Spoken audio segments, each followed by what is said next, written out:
Hello everyone, our group 2 will present about Vidura Jataka. We hope you enjoy it. The Vidura Jataka is the ninth of the 10 great jatakas spoken by the Buddha. While the Buddha was residing at the Jetavana monastery in Savatthi, he spoke the Vidura Jataka, adorned with 314 verses on the subject of wisdom. The summary of the Vidura Jataka is as follows. Long ago, in the Kuru kingdom of Indapatanagara, there reigned a king named Daninsaya Kauravya. He had a wise minister named Vidura.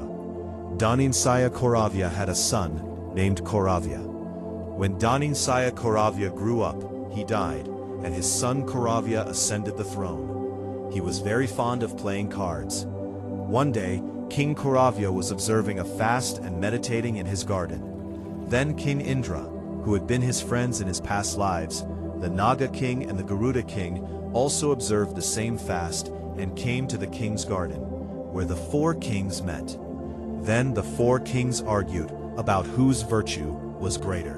The wise minister Vidura came to know about their dispute, and after examining everything, he decided that the virtues of the four kings were the same.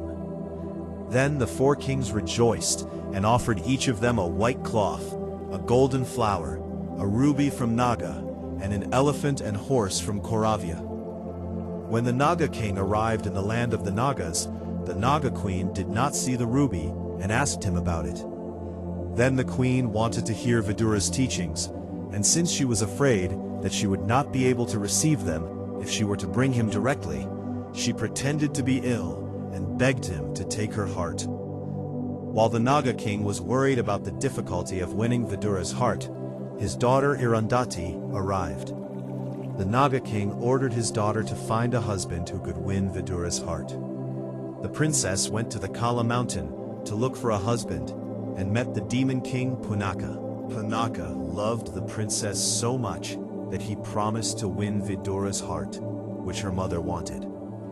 Then Arundhati took Punaka and went to her father and told him about it. The Naga king also promised to marry his daughter if he could win the heart of Vidura.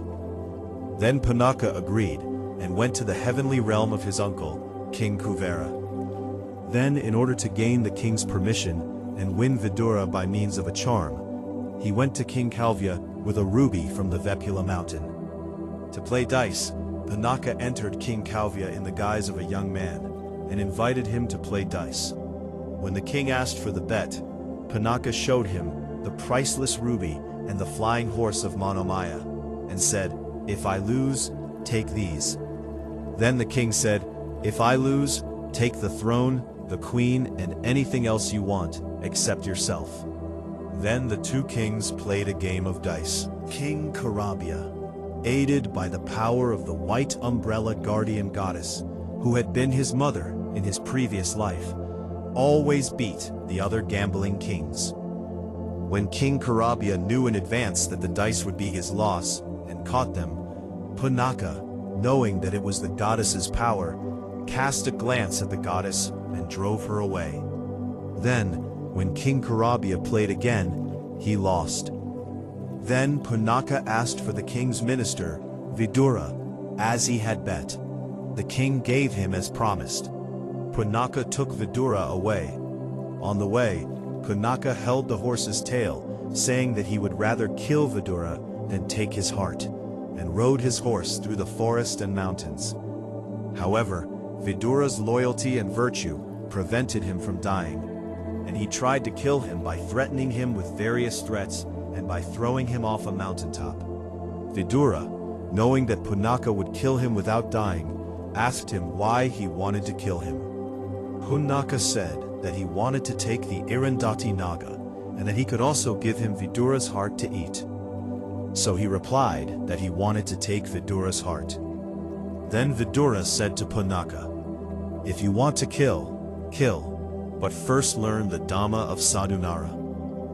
Then Vidura preached the Dhamma, and Punaka realized his mistake and apologized and said that he would send him back. However, Vidura said that he still wanted to go to the land of the Nagas. So he sent him to the land of the Nagas. When Vidura reached the land of the Nagas, He preached the Dhamma to the king Varuna. Then he preached the Dhamma to the queen of the Nagas, Vimala Devi. The queen, having become as strong as he was, sent Vidura's daughter back to the land of Indapatana.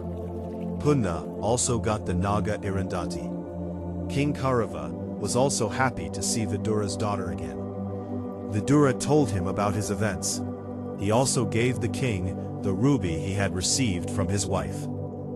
From then on, Vidura Sukaman lived as she had always lived, and died in the Tavatimsa heaven.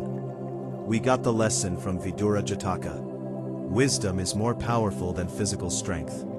Honesty and integrity should never be abandoned.